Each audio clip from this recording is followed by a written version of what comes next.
Greetings and salutations, Focus Up family. Welcome to the May 17, 2025 installment of the Focus Up Show. We thank you for tuning in with us live every Saturday morning at 9 a.m. on YouTube and various other platforms, or catching up with us on replay. And ask that you click that like, that subscribe, that bell, and share to support and maintain your weekly Focus Up fix. I am Mr. Nice Guy, nice as in the word saint spelled backwards. And today my co-hosts are Brother Afro Agnostics, we got Brother Student X, and we got Infamous El Poo. Now we are down a few today. No First Lady J. Seems like the Brothers Johnsons occupied. So now I think about it, it makes right that even if Walk was available, he's got that family thing to deal with. So we'll hold it down for those people. But what's going on with you, Brother Afro Agnostics? Oh man, I'm excited, man. Looking forward to this discussion. Looking forward to the tribe. Spin that back. And getting a new cell phone today. So looking forward to that. That's what. Hey, are you an Apple or are you a what do you call it? Android. I made my transition from the Android world in 2021. never look back. Yeah, pros and cons to each side, but I'm all Apple now. So. But it's like a religious type thing, you know what I'm saying? People are just on one side of the cap or the other. What's going on with you, Brother Student X? I see you in a slightly different location today. Yeah, man. Just had a long week and a real busy week. Had to come in and do a little cleanup and all that good stuff. And then just keeping it moving, brothers. That's what's up. Infamous El Poo, what it do? Hey, what's going on? Blessed and happy to be here once again. And Afro, man, I'm glad you got a new phone because I'm still working with a Boost Mobile Chirp. So way back.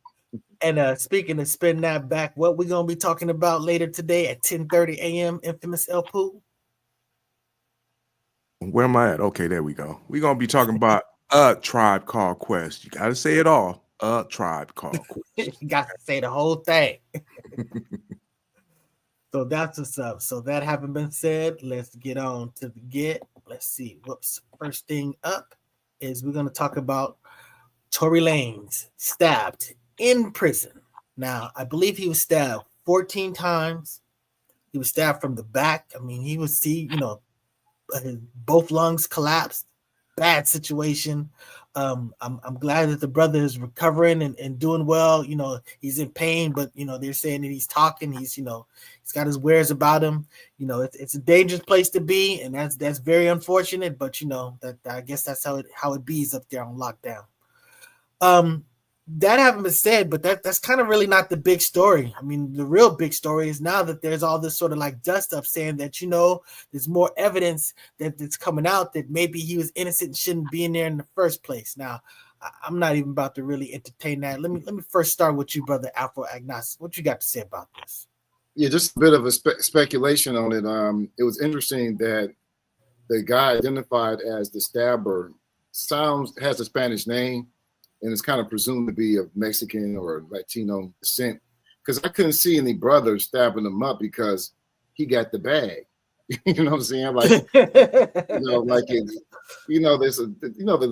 the nature of segregation in prison. I mean, for the blacks, that would be, But you're right. The big story that's really kind of coming down from the manosphere, from the barbershop talk, is that there was some new evidence, like there was this, there's some type of legal twist to it that, it comes straight from the manosphere. But it's just another day on the yard, this is not hip hop Law and Order. The defense has not filed a new motion. They have to, and when they do, that would have been, journalists would have picked that up years ago. That's information that usually goes out to the public. So they have filed no new motion. There is no new evidence in the case. I don't even know, again, this is just ongoing speculation. The man admitted what was he apologizing for? Losing the game of Clue? I mean, he apologized on the bullets matched the ballistics. So to me, that's the end of the story. That's unfortunate though. The brother got stabbed. I wish him a quick recovery. And wish him the best as far as that. I mean, he got sentenced to 10 years. He didn't get sentenced to be stabbed or. Yeah, that's for sure. That's right. And it's not a free pass. And I will say that the breaking new evidence that I read was just that the female that was arguing with Meg Thee Stallion, her driver said that he heard her say she shot. So he said that she shot 3 times, and then Tory Lanez basically wrestled the gun out of her hands, and then it fell to the ground, and then it shot 2 more times. I don't know what type of gun that was. I don't know what type of gun that was. It fired 2 times after falling. You know what I'm saying? Yeah. But you got something to say about this, Student X? Nah, nothing I can really contribute. Afro got it on lockdown over there. So I'm trusting his reporting, and I haven't really. It never really grabbed me, at the end of the day. It just seemed like another, type of situation that you hear about every day, within the industry and the community, so, it felt low energy, so I just kept it pushing. There we go. That's what low-hanging fruit. What's going on about what's your take on it, Infamous? Yeah, I feel the same way. I don't really have anything to add to this. I know he was taking care of people in prison and everything, as far as like the brothers go. So I don't know what the deal is with this SA dude or whatever, because I'm hearing all kinds of stuff, but I'm just not digging into this. I'm just really not into it. But free Daystar. That's his real name. So then from that, Snoop pressing fans. So, Snoop was on your favorite show, Afro Agnostics, The Breakfast Club, talking about how, everybody was clowning him for, the whole, the ball, the crystal, whatever that gala thing that he performed on.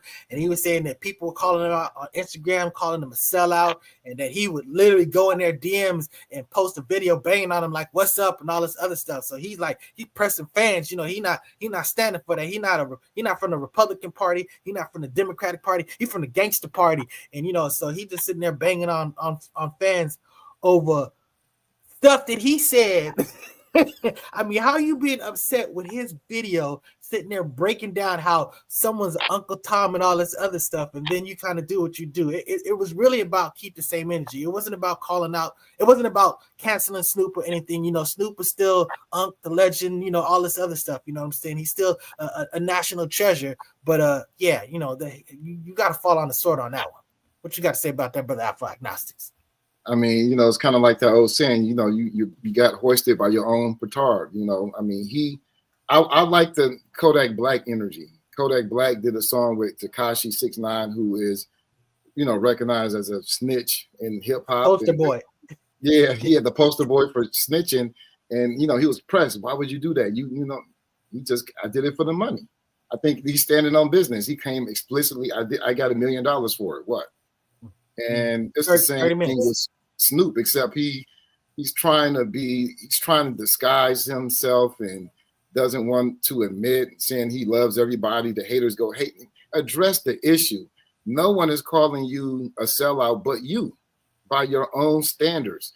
I think Snoop should be on the Mount Rushmore of just fake niggas. I mean, just ouch. Yeah, because his person has no moral. Yeah, tell us how you really feel, brother.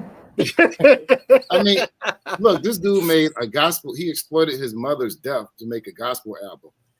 He would exploit another the Jamaican market, Snoop Lion. I mean, he's reviving. He hasn't had a hit since 10, 15 years. He's just exploiting opportunity. And this latest album is a crime. He's just looking at the controversy. How can I make some money from this? So he's dropping this as an answer to people pressing him instead of addressing the issue. I would rather him just be like Kodak Black, man. I did it for the money. I respect that. The crypto ball. Let's show some transparency. How much did you make? And that's the end of the day. We know where Snoop is. But hey, Nelly did it right. Nelly said, look, this is about the office. This thing about the individual. And quite frankly, it doesn't matter. If that's the person you rock with, that's the person that you rock with. You got something to say about this, Student X? Nah, brother, not at all. other than the fact that I would tend to agree, that Snoop, it seems that, he's kind of been grifting, because he's gone in and out of not only the gangster culture, but then comes into that freaknik, what they call it, the Diddy style, type of, strip club type of scene and whatnot. But then he'll also come in and masquerade, with various, political leaders, within, the community, in terms of for freedom, justice, equality, and different, grassroots type of movements like that, and it all seems so contradictory, and doesn't seem genuine, and I think that's maybe what Afro was saying, but I feel that way. You're like with the Tukey Williams thing. He ain't never had no words for Tukey Williams, but as soon as that's it, he was about to get executed, he's working with civil rights groups suddenly for that one-day campaign or show up. I mean, you know what? There may be some hypocrisy there when they do that type of stuff. I encourage anybody, anywhere, for any time, organizing and doing the right thing. So, you know what I'm saying? I understand it's a conflict. I'm just going to appreciate the good that you do. We may be able to call out the stuff that's funny, but I will at least applaud whatever you do in the community that improves the community. Even if your incentives are not genuine, at the end of the day, if it helps the community, it helps the community. You got something to say about this infamous Pooh? Well, they say a hit dog hollers, so that's why he started retaliating and going at everything. But let's look at Snoop. Snoop started off as let's say gangster rapper. Next thing you know, he doing gospel music. He doing reggae. He got a show with Martha Stewart. He doing the Olympics. Man, Snoop. And then he made a song called F Donald Trump.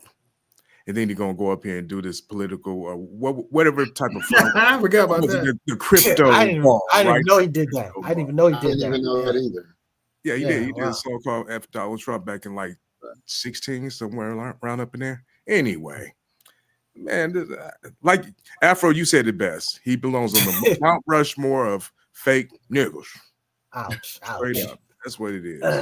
Okay, well, let me first say, what's happening with you, brother Mark Cram Carm the Sixth, and Big Cuz. That's what's up. So, that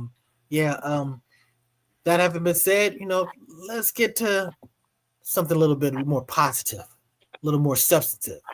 Captain Ibrahim Traoré. Now, Afro Agnostic is the person that brought this brother to my attention. You want to set the table for this? Okay, so man, this dude's online presence is like large. If you are an Pan-African, Black nationalist, Afrocentric, that algorithm, you're gonna get a lot of videos of Captain Ibrahim Traoré. But unfortunately, a lot of it is fake news. It's a lot of AI generated stuff. He has like some, supposedly like R. Kelly has made a song for Ibrahim, Beyonce. It's a lot of stuff that's going around that even they fabricated some Farrakhan endorsing him or Trump making direct statements against him. Even though General Langley has made statements that represent Trump and U.S. imperial interests, but Trump has made no direct statements against him or Burkina Faso. And a lot of this stuff is coming from social media on the continent, where he's being lionized, being seen as like some type of demigod, king of Africa, and the bulk of it is not coming from Burkina Faso and it's not coming from Ibrahim. And but I think it's a lot because it kind of represents the zeitgeist of people, the moment. He's popular, he's young. The median age for Africa is like I think the median age for Burkina Faso was like 19 years old. Think about that. So I'm sorry. We gotta have this. Yeah, I'm telling you, because when I read that blew my mind, because it said that the average age, I think it actually said 17 point something like that. That's the average age. Just to have some context, the average median age here in the United States is 39 years. China is like 40. You know what I'm saying? And then you got something like Japan, it's like 49. So they really got some longevity going on there. But I mean, you're talking about 17. that's just there's something tragic happening there. Sorry to take you off. Let me no. I like that was a good add-on. That was a good add-on. So I mean, and then the contradiction is that most of the African leadership is hella old. So he represents a more youthful leadership. And I would say, and I haven't done like extensive recent, contemporary Africa like that, but he's probably maybe the closest thing to Kwame Nkrumah right now in modern times. He's the face of Pan-Africanism on the continent and kind of just represents the hope of the masses of the youth in Africa. I think Al Jazeera did a good piece on him as far as food sovereignty campaigns, some things that we know that he has done. He's kicked the French out. He's nationalized the gold reserves. U.S. is real mad about that. He's working with China and Russia. I support it. He pulled out of ECOWAS, which is the what is the ECOWAS? The Economic Community of African, was it of Sahel states. He pulled out of that. They formed their own AES with Mali and Niger, and I think Mauritania is hopping aboard. So now they got a pathway to the Atlantic Ocean, which means a lot because those three countries are landlocked. So he's really following in the tradition of Thomas Sankara, in my opinion. He's anti-imperialist, which means anti-USA, because USA is the largest imperialist power. He's abdicated his own pay. He's decreased the pay of government officials while increasing the pay of civilian workers. And I think we should judge him, man. We should look at some human rights indexes like GDP and other things when we judge him. But just keep in mind that he's in war. You know what I'm saying? There's jihadists in the state that control the territory. So, it's a dictatorship. You know what I'm saying? But it's it's moving towards something that is, controlled by the people. And I think some things that we can do is to write to the French embassy here in the U.S., hands off of Ibrahim, bitches. And talk, write some letters and to AFRICOM and support to lift the sanctions against them, against those AES states. But I'm gonna just, that's a few things that I just wanted to touch on to get it started. But I want to say, I want to give Brother Afro, that was well done. That was well done. Now, the only thing that I that wasn't your role. I'm glad you left that. This part for me is that I'm gonna play up the significance of the relationship with Russia. Yes, China as well, but in particular Russia, because it was Russia, in Russia back in 2023. Then at the speech that he had did there on the platform, I think it also was for the May Day as well, the Victory Day rather. Where he really caught the attention, of the world, because it was a Russia African summit. That's right, in 2023. And he was telling African leaders, I quote, "Stop behaving like puppets who dance every time the imperialists pull the strings." And ever since then, Russia started really building him up, through their media and promoting him his Pan-Africanist image, throughout, the continent and throughout the world, and just recently, just last week, Russia, flew him and some of his other leaders, there to Russia to mark the 80th anniversary of the Soviet victory over Nazi Germany in World War II, which they call Victory Day, a major celebration, and something that Trump was very envious of, I believe, because, Trump was, let me tell you that, but everyone else was, in terms of that's not aligned with, quote unquote, the imperialists. You had China's leader there. Kim Jong. I mean, you name it. All the rest of the world, essentially, including Modi. They were all present. At this particular event, and it was, way more than what was Trump event that he wanted to have his birthday, about the Flag Day, a Russia show out, some fairs. Now, in the meantime, back over there in Burkina Faso, I think it's also important for people to know. Okay, well, like, where is this? And most of us, at least if we don't know where is that, we all heard of Ghana. That's what, most of Black people know, So, right there on the West Coast, there in Africa, well, just to the north of Ghana is Burkina Faso. Just to the north. It literally shares a border with Ghana. So it's right there, in the area, in the region that many of us are familiar with. But like the brother said, there are all type of jihadists and others that are there now. Just as recent as yesterday, they're reporting, there was some sort of attack, that killed, 200 soldiers, there. But in the meantime, Russia has sent in, a military presence as well. And then there's also something being formed with North Korea. And one of the best things that no one likes to talk about is that Burkina Faso, they have a lot of uranium, and so, what now Russia seems poised to do is to teach, Burkina Faso, and give them nuclear knowledge so they could build power plants and take them to, to modern century and whatnot. And of course, there's a deal to give them and provide, Russia some uranium, as well, so America, France, Europe in general, they are very extremely upset with this brother, and those like him, but he is seemingly the one who is the leader of this new awakening in Africa, where they're kicking out these colonial powers, and then now forming new alliances. And this is why. And where they sending them colonial people? Some of them they sitting here. Yeah, well. Now, if you're going to talk about South Africa, now look, that's kind of off the subject, but we could touch it because I think it was one of the topics. But with South Africa, I think that's a whether it was intended or not, a brilliant move in terms of with Trump, because he removed some of the most notorious, people, out of South Africa, which was the farmers who was exploiting, the labor and the land, of the Black and South Africans. So now to remove them out the way and now allow, these South African farmers, to have, more dominance, in their markets and in their land, that's a victory for South Africa, who is a part of BRICS, which is a part of Russia, China, and these other alliances right now. But he's bringing those people here.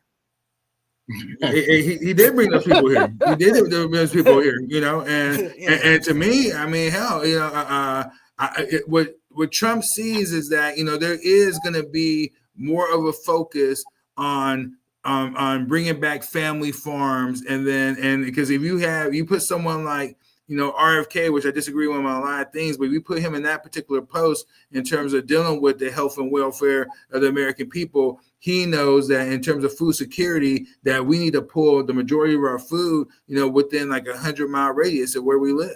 And so that's going to bring back more and promote more family farms as opposed to these modern day, factories, that we see, set up across America. So if we're going to need more farmers and people with knowledge of how to work, the land, then, these how to manipulate slaves. And, beneficial. Exactly. You're going to use them South African oppressive technologies, practices over here to, they made the people. Well, no, I mean, but what is that? They were outnumbered there. You know what I'm saying? They were outnumbered there. So that dynamic does not exist. Hey, you know how the slave masters were always outnumbered.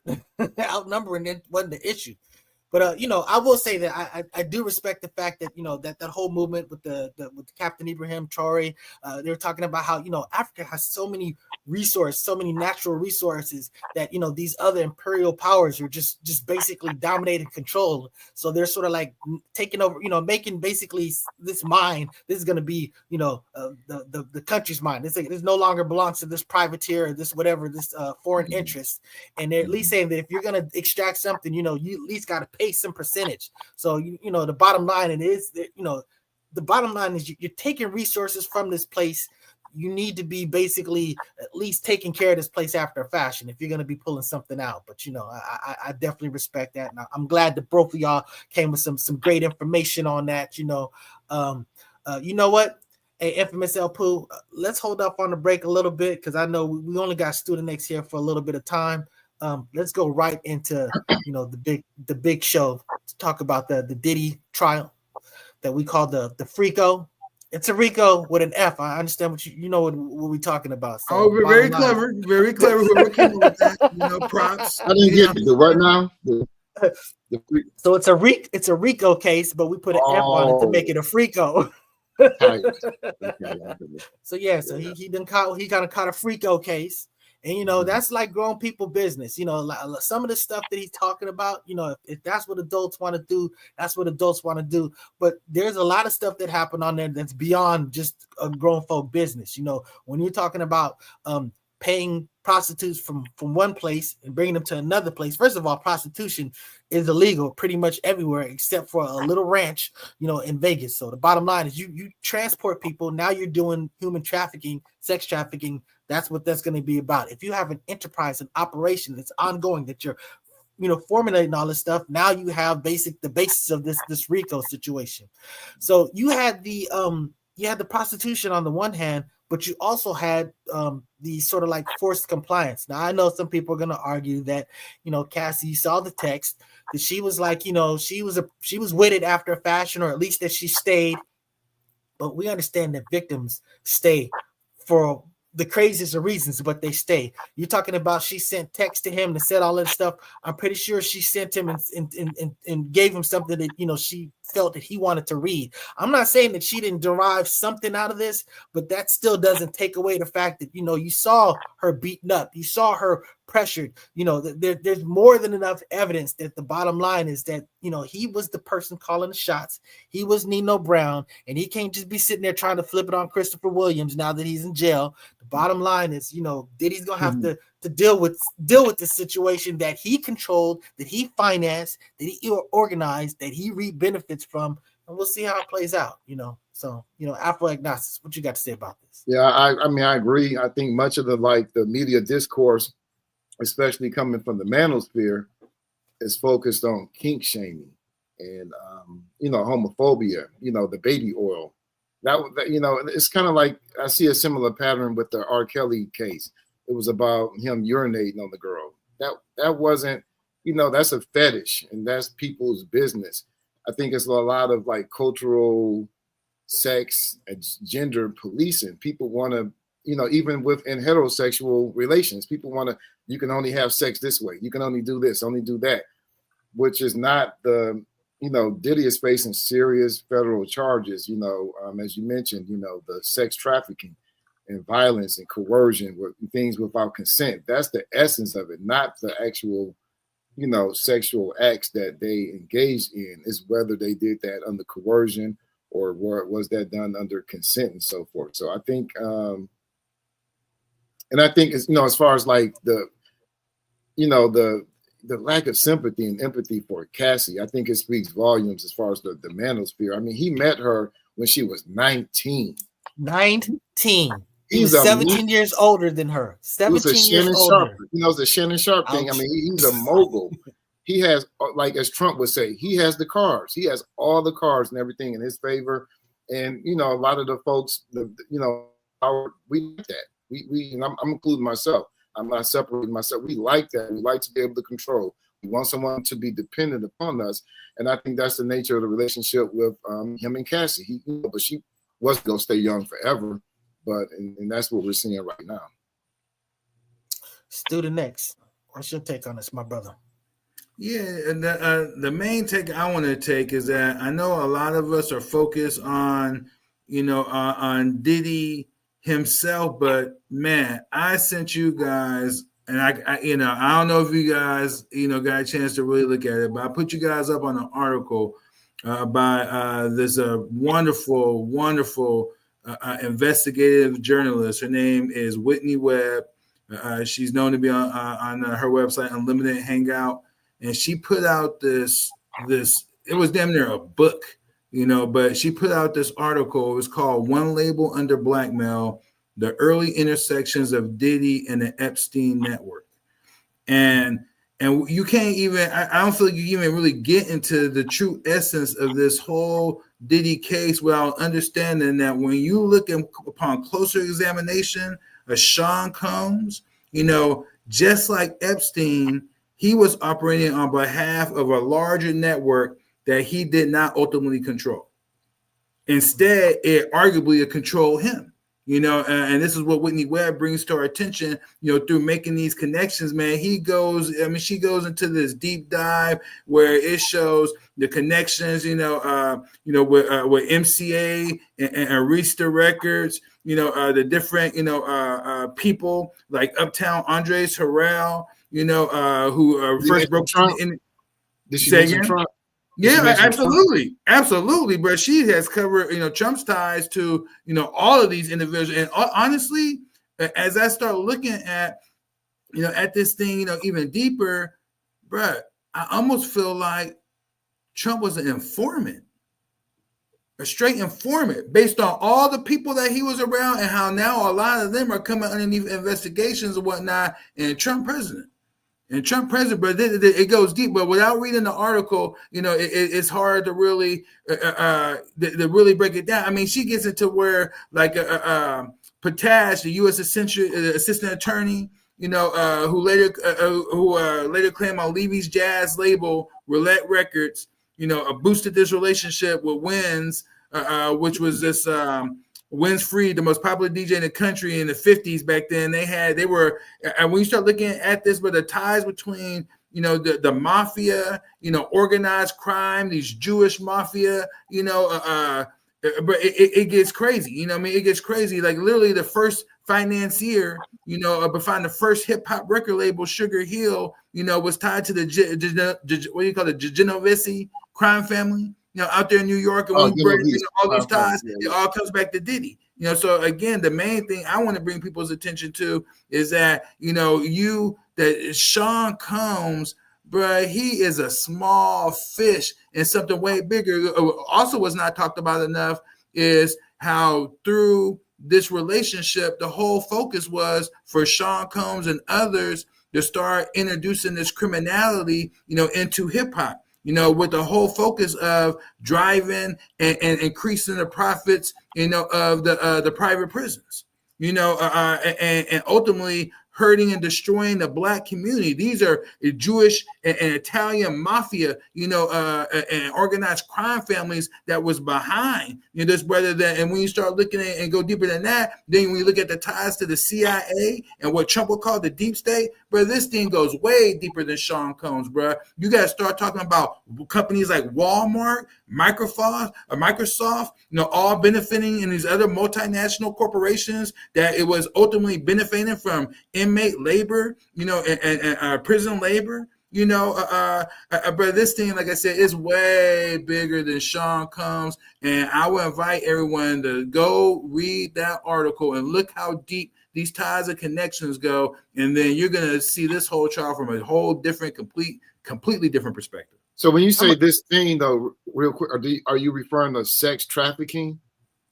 Bro, everything, like I said, these are organized criminal networks that go back, bro, like, 1800s, like that, way back. And Whitney Webb, through her investigative journalist, but she literally takes you down this timeline. And then when you read it, you're going to be blown away, because you're going to see a lot of, you're going to hear about Russell Simmons. You're going to hear about a lot of different, companies, that exist, and with me, I don't deal with conspiracy. I deal with facts. And that's why I love people like, Whitney Webb, is that it's like documented, like references are being provided, and resources are being provided, because people, like us, we were called that for a long time. And so the way you had to combat it was just come with the facts. I'm gonna address that, but let me give the floor to El Pooh before I come back to it. You got something to say about this, brother? Oh yeah, it's just one name that you left out there, Mr. Clive Davis. Yes. Say it, brother. Yes, sir. Right, all in the article goes deep into it. And just one more thing, we finally found out what he was saying to Cassie on that video. How I didn't have no audio when he was kicking her. I mean, it's sad to say, but this is what he was telling her. Take that. Okay, we don't condone that, infamous. Hey, it just came across my desk. Oh yeah. Let me address this. So, Student X, there's criminal networks that have a hand in all type of things. I don't want to diminish that. I mean, I don't. That's just the truth. I mean, we know that organized crimes exist. We know that that people just have ways of getting stuff done, whether it's bootleg cable, whether it's human trafficking, whether it's whatever. I'm saying that this particular case is probably a whole lot simpler than that. What you have is a person who has financial power, who has connections, that basically he likes something and he pays for it. And he does it. And he has people organizing. They're not prosecuting, this crime family or anything. They're prosecuting this one guy who had the money, who had the control, who basically said, coordinate this. I'm gonna send out my general. I'm gonna send out my, my number one in Star Trek terms, which was Cassie, to coordinate all this stuff and organize this stuff and do this stuff for my pleasure. And that was a crime. It was not just a legal you know what I'm saying? It's just that you got to understand that. I understand that all this stuff is true. We understand that all of these networks and all this stuff. This dude was on Craigslist. He was on, basic things. So he wasn't using this wasn't like John Wick and, you know what I'm saying, and this underground network and stuff like that. He was using civilian stuff to basically, pursue his fetishes. And, again, I'm a person that will not shame a person for sexual stuff. If grown-ups want to do swinging, more power to you. You want to have fun because he went to some place. They said there was some San Bernardino swinging organization or something like that, whatever. So I'm just saying that if that's what grown-ups want to do, that's grown work business. But once you start bringing in the drugs, which, are illegal, once you start forcing people to do stuff that they don't want to do, that's illegal. And even if they tell you they kind of want to do, that's like me putting a gun to you and say, get in the car, and you get in the car. Is that really consent? I'm coercing you to do that. You know what I'm saying? So again, she may have got some pleasure because she's a female and a male, you know what I'm saying? Sex is a pleasurable thing, but being controlled like she was, the urinating in their mouth and all this other stuff, I'm just saying that, all of this stuff screams that, a person was abusing his power because it turned him on. That's why you got videos of it. And they have videos. For everybody that doesn't know, they're going to play these videos in the courtroom. We're not going to see them. Thank goodness. I think what Stu Next is. I'm sorry. Go ahead. Go ahead. No, go ahead. No, I'm passing. I think what Stu Next is alluding to is that he's a fish in a small pond. That there's a bigger underworld that's controlled by larger forces involved in sex trafficking, involved in human trafficking and all types of abuse. He's 100% correct. Yeah, largely women and children. And this, to me, the story that you were referring to me, the framework for this is patriarchy, is men in power, not necessarily some web of conspiracy that, organized crime. This is just illegal business controlled by different men.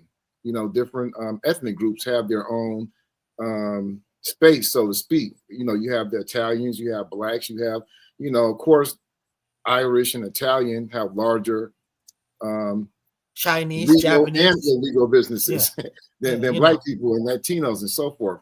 But I'm not sure if that's what the story that you is referring to, or is it something more when you say?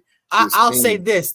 I'll say that when what Student X talks about, there's a network that exists that does just what you're saying, and these people in power, they can tap into that and use it for what they want. There's no question that they know about it and they take advantage of it, just like people who knows that cable guy that got the hookup. You know what I'm saying? They got hookups, so they do take advantage of. Again, I hate to use the term conspiracy theories because conspiracy people do conspire.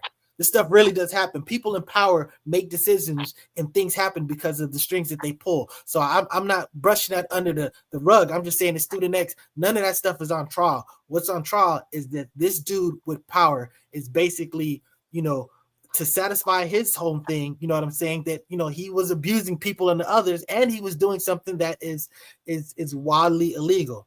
And that Hugh Hefner was probably doing the same type of stuff. It's just, we talked about on the show before, they were bringing the RICO case for him. He just died. They were coming for him. Hugh Hefner, they were coming for him. So a lot of people that go, what about Hugh Hefner? Trust me, he was on a list. He just was taken.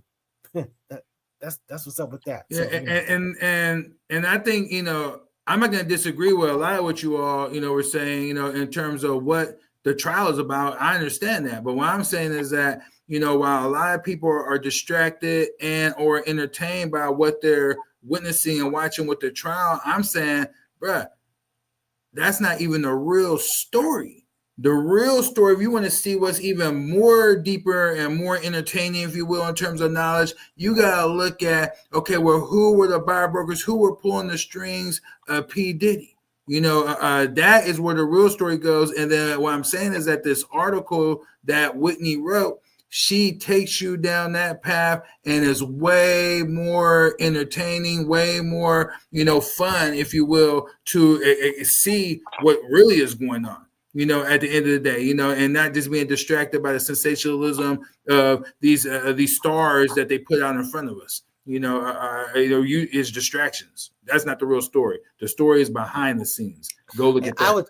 I would say that there are many stories. You know what I'm saying? We don't have to work us on no big story. There are definitely stories that have greater impact. So when you're talking about those networks, they're bigger stories. They are. You're 100% correct, Student X. But I'm just saying that these other stories, they're still stories too, and a child can only deal with what's on their plate, and that's what's on their plate. Diddy.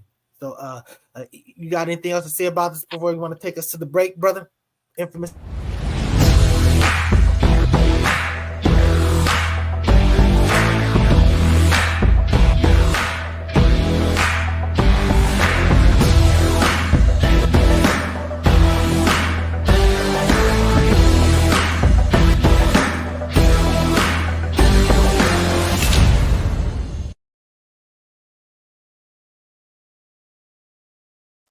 That's La Brea Trucking for your cross-country needs. You need to have something move from the East Coast to the West Coast, north to the South, and all points in between.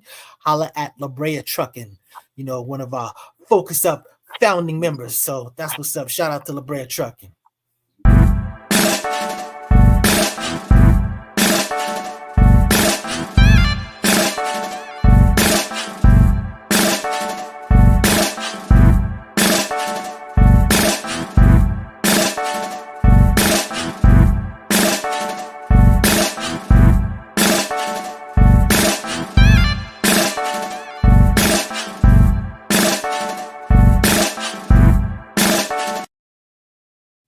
That is gobealive.org. Go get you some of that black honey. And if you want to get it in person, go to the Petty Vice in Venice or to the Afro City Marketplace at the Crenshaw Mall.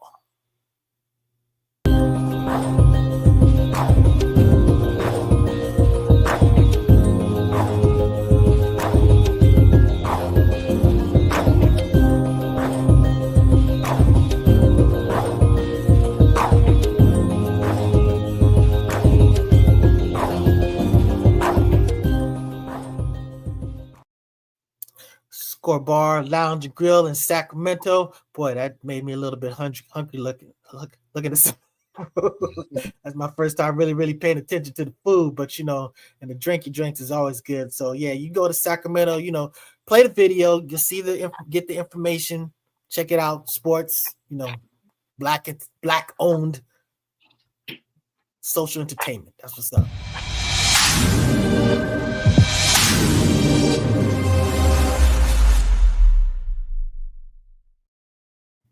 And that is Sex Talk with Walk, Thursday at 9 p.m. Grown heterosexual conversation. Turn up the dial, it's 10:30. Be back. Spin that back show, all the classics on track. From 79 to 99, we're crossing the gap. Album reviews, little known facts, hip hop intact. Saturday mornings, dive into the history. Samples and stories, old school mysteries. Remember self-static, Shiraz, and CBD. Blow up out of pain. And that's the Spin That Back show, which is going to be coming on right after the Focus Up show today, 10:30. We're going to be talking about a tribe called Quest today. So go ahead and tune in and check that out. So we had a brother, Student X had to step out. So, we had to shuffle that around to make sure so he could get in those topics that he wanted to speak on. But, salute to that brother for tapping in. So it's just going to be the three of us the rest of the way. That haven't been said, let's bring up the next topic that we're going to talk about. It's going to be, mother effer. I don't know why my mouth. Oh, I have to do this in my touchscreen to work just fine. Okay, so RFK Jr. goes swimming. Bro, This dude is the head of health, whatever. I don't know what his Health particular and Human job is. Services. Health and Human Services. And this dude, it's one thing for him to be crazy, but he took his grandkids and they are swimming in these waters, these contaminated waters that they're all telling you, hey, don't get in these because it's bacteria, all this other stuff. This is the guy that's sitting there worrying about, people being autistic and from anything and everything, you know what I'm saying? But you jumping in nasty bacteria filled water. The same dude who had like a freaking brain parasite or something that, from whatever, you think that he has some type of sensitivity to, I mean, it blows your mind. Look, there's some things that he says that are sensible and I agree with, especially like food dyes and color. I'm colorblind, so I don't appreciate color anyways. But the fact of the matter is that, I just want food. I don't want the list of my ingredients to have a whole bunch of crap. I like the simpler my ingredients are, the better more comfortable I am about eating it. But I'm saying this dude, I mean, this, I don't understand that. You know what I'm saying? With your grandchildren, just, man.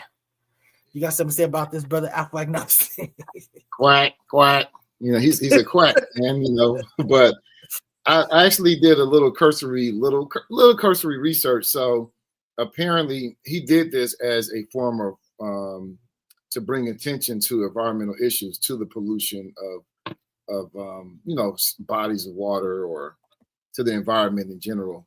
But so there have been this guy named Louis Pooh who swam in the Ganges River in India to bring attention to the levels of pollution in that river. There was a guy named Christopher Swain who dove in the Guanas Canal, which is very polluted, to bring, attention. And I think if you want to bring attention to something, rather than have a press conference, I can see how because we're talking about it now, right? But you got a borderline cuckoo for Cocoa Puff, man, to involve your children or grandchildren. You're supposed. I know that student is left, but he's the man advocate. As a man, you're supposed to protect. You don't bring your kids. Put yourself. I get that. Put yourself at risk to bring attention, but not your grandchildren, man. Because Daddy, I took microbiology, man. That Escherichia coli, that and gastrointestinal infection, man. You don't want none of that. Even if you survive it, man. Why would you want that for little kids who would suffer who are more likely, who are more vulnerable, the elderly and kids. But that's crazy, man. I think that says a lot about him, his character. And it says a lot about this. I know I posted it, but I'll put it up here again. I'm just saying. I'm just saying. I agree. He said Trump's cabinet is riddled. Yeah. Idiot, yeah. Riddled with idiots. I mean, I think what he's doing is saying, since they're rolling back all these environmental protections and everything, everybody's going to be swimming in this type of stuff if you want to go swimming. So yeah, he's saying, hey, the worst that can happen is you'll talk like me. Because I know my father was like, that guy, he's all muscular, whatever. I'm like, you talk about that dude that looks like he's on the brink of death. I mean, he looks like one of the most unhealthiest people I've ever seen. He talks like a person that's just, I'm just saying that, again.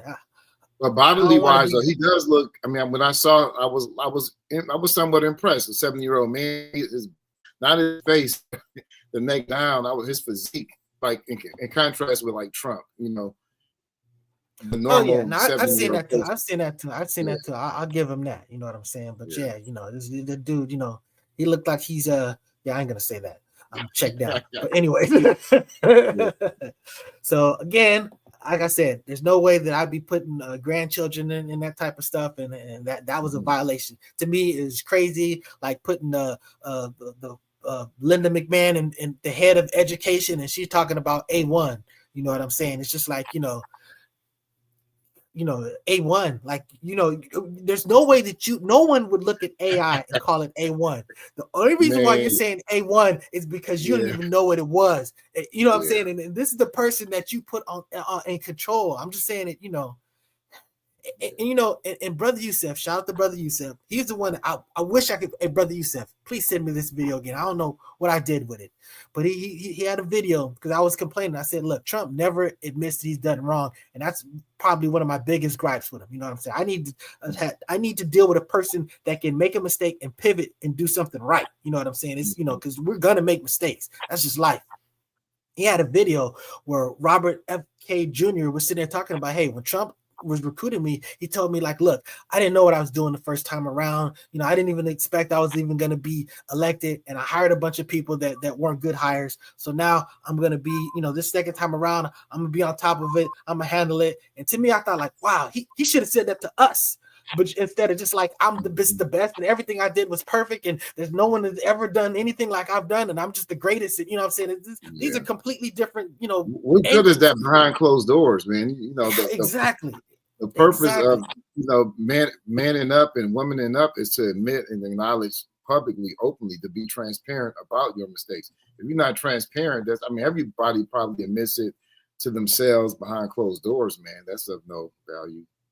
Well, the difference is you said manning up. He's not a man; he's a child in a man's body. That recent tweet he did on Bruce Springsteen and Taylor Swift. And Taylor, it felt like it was written by a high schooler, man, like a hurt high schooler.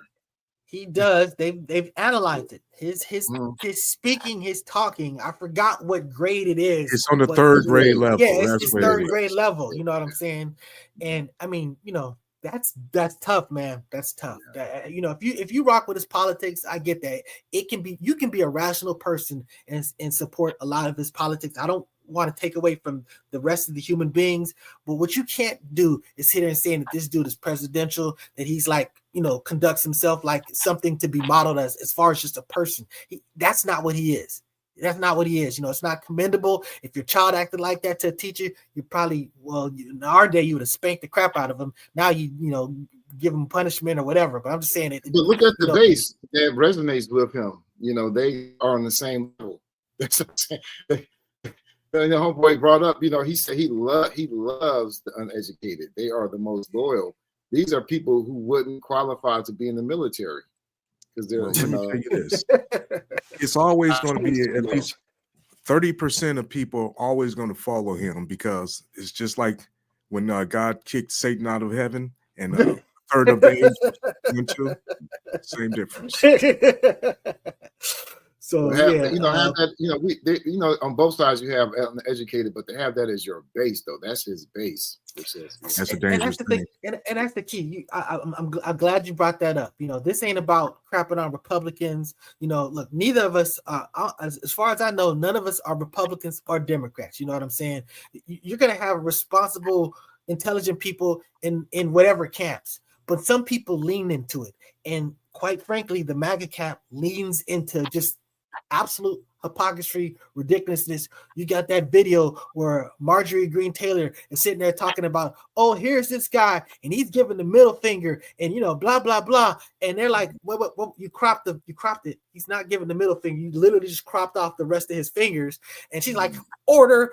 She's acting like a child. You know what I'm saying? And then someone sneakily puts the picture like right behind her while she's continuing to talk this BS. It's hilarious, but it's not. It's not, because these are the leaders. These are people that run and stuff. Yeah. Afro-agnostic, you said it. You're like, dude, fascists, we're here. It's not the threat. It's we're already there. It's where people are arresting governmental mayors and stuff like that just for showing up at an event type situation. It's just like it's crazy. Yeah. And prosecuting people. He's saying that I was a political prosecutor, so now you're just gonna basically just do that to these other people. You're going after Letitia Wright, all this other stuff. These people actually had evidence on you. You actually got convicted. You didn't get convicted by politicians. You got convicted by a jury of your peers. You had trial. You had an opportunity to defend yourself, and you're rich. So you that wasn't a problem. You were able to hire what you were able to hire, and the end result played out how it played out. It's just hypocrisy and ridiculousness. What we got? Oh, and then speaking of hypocrisy, oh my goodness. Arab Force One. You want to talk about this infamous El Poo? Oh, that's hilarious. I just said what I had to say right there. Yeah, It's a Trojan horse. It's just think about it. They're giving you this thing. Would you? It's like, so what you're going to be doing for official business in this? You're going to be talking about, and they said in order to make this thing appropriate to use, as far as, you're going to have to do all this. You're going to spend way more than it actually costs. He's bragging about getting a $400 million thing for free, but in order to get it right to be used as Air Force One, they're going to have to spend more, $400 million on it to get it right, and then it's not even going to be ready by the time he's finished being the president. Oh, and it's 100% absolutely illegal to take, a gift from a prince or a king from a foreign nation. That's literally in the Constitution. So that's why I wasn't sure. That's why I know there's they have a thing called the emolument. Yes, that's what it is. That's exactly basically what it is. Means benefits. So you have to get congressional approval. But I think they found some loophole around that. I'm not sure. But because they said they're donating it to the Department of Defense. That's what the workaround's supposed to be, but that's still not going to work. Because if after he leaves office, he wants to donate it to his library. And because it'll be his personal thing. Yeah.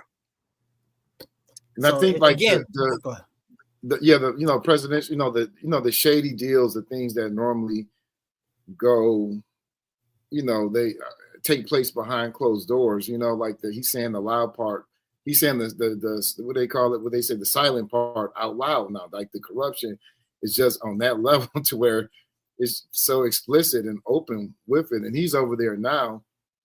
And his General Langley and all talking about Burkina Faso, we just got through talking about that.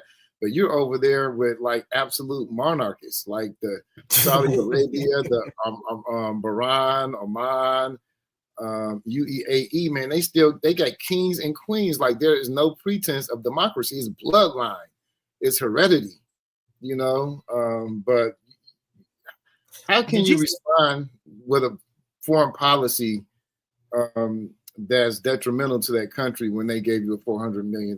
I mean, that's just. You can't do it. Can I say did you see the speech? Go ahead, infamous Apu. I didn't see it. It's just one thing I want to say. He was explicitly asked, "Are you required to follow the Constitution?" You know what he said? I don't know. What the? Okay, this is who we got leading the country, though. But I just want to add to that. This is consistent with Steve Bannon's. What is it? Don't know. The unitary executive theory, and also the stated in the 2025 project, unitary executive, where the president overrides the judiciary. It's the absolute power, concentrate power in him. The Constitution doesn't matter. He is the Constitution. He made that statement too when he was talking to that governor. And I think in Maine, he was like, I am the government. You know what I'm saying? Like the Congress, he overrides the Congress, he overrides the Supreme Court. This is what you're seeing is the application of unitary executive theory, which is part of the MAGA project, part of Project 2025, and Steve Bannon, and they've openly advocated this. Whenever he says America, just replace that with Trump. Make Trump great again.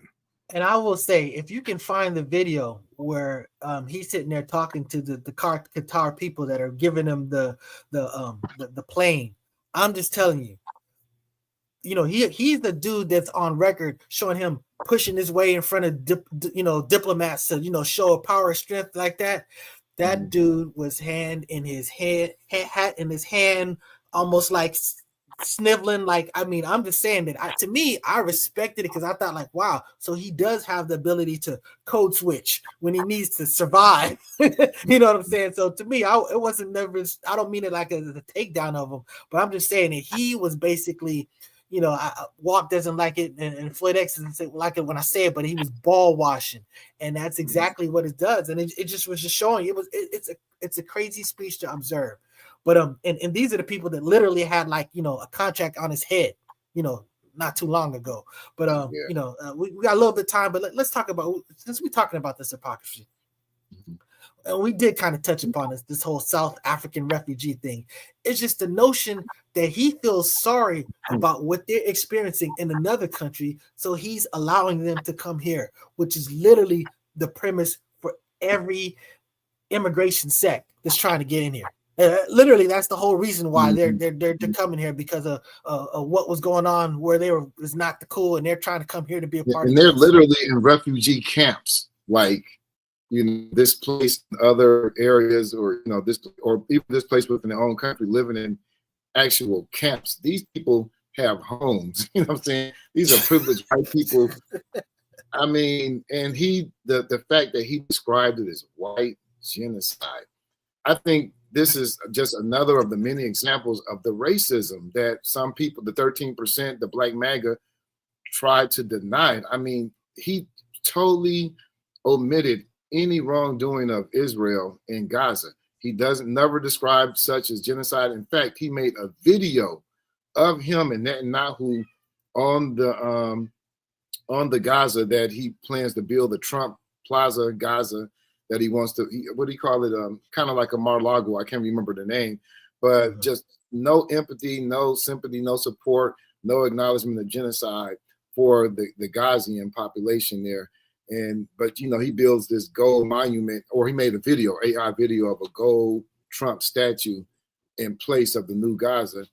But notice the empathy and support for the white people, the poor white minority who still owns 70% of the fucking land in South Africa, who ruled South Africa in the 1600s, in the 1700s, the 1800s, and the 20th century, all the way up until 1994. But we have lots of love and empathy for them, and no international body has called this a genocide. No one. Only Trump has. This is the same anti-immigration regime that is basically saying we'll hey, for $5 million or whatever it is, you just buy a green card. You can skip the line. You don't even have to have no process. Yeah. You talking about criminals and whatever. All you got to do is put together $5 million and you're good. There's that. Not only that, they're talking about doing a reality TV show. Yes. A reality TV show where you can win citizenship. This is what happens when you elect a reality star to president, that he thinks that this is how we should deal with immigration. He already modified the White House. He did a Tesla commercial. The Trump daughter, Ivanka, did that bean advertisement when she was in her position. It was considered unethical and against federal, protocol around that. So yeah, he commodified the White House Easter egg hunt. Yeah, I mean, the corruption has it's just crazy, and it goes hand in hand with this refugee thing. Can I correct you on one thing? He didn't do a Tesla, he did a Tesla commercial. Tesla. And it's because of these attitudes and mind states that Black Americans will never, ever get reparations from this country. Thank you. That's what's up. And you know what? Real quickly, let's briefly just touch upon this whole birthright citizenship. I mean, this is a person that, again, this is in the Constitution. You know what I'm saying? That he wants to rewrite, that he doesn't, that he doesn't feel that he needs to follow. You know what I'm saying? And I have people like my father who sit here and praise, America's principles and democracy and stuff like that. But they're very comfortable about giving this guy a free pass to sort of go around certain things. So, you know what I'm saying? I'm getting a text from Walk. So let me see if he got something to say. Okay, something else. Oh man, but yeah, that's a good one, by the way, Walk. We should definitely do that. It's just that. Okay, go ahead. Go ahead. This is just the appeal to take away DEI, because white males are not the chief beneficiaries of DEI. Birthright citizenship. I mean, it just goes down this simple. Who benefits from that? 75% of the people who benefit from birthright citizenship now are Latinos. The other 25% are Asians and Africans. So, this is, will ultimately, what is it called? They want to maintain numerical supremacy. So this birthright citizenship kind of undermines that or mitigates that. So bringing white South Africans in, doing, this thing that I know that's appealing to his base as well, but just taking away things that benefit Black and brown people. That's what this is all about in essence.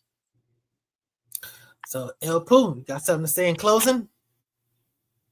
Yes, sir. It's in the Constitution, but as we know, Trump doesn't read, so he doesn't know what's going on in the Constitution. And he just judging from the way they speaks, he wouldn't understand the sentences that's going on anyway. So that's the reason why he doesn't feel he has to follow it, because he just doesn't. Wait, what is it that he said? I don't know. Okay, there you go. Anyway, this should be about it for today, right? Like, subscribe, share. Go ahead, Afro. It was a part of the 14th Amendment, which it was specifically designed for citizenry for Black people after the Civil War. Tell you, man. Yeah. Thank you for watching. We got Spin That Back coming up on at 10:30 a.m. We're gonna be talking about Tribe, and what Walk was texting me about is doing a Spin That Back on Stetson Sonic. I'm completely down for doing that. So yeah. Anyway, UTFO first, man. UTFO. We can definitely do UTFO. UTFO. So all right then. So that having been said,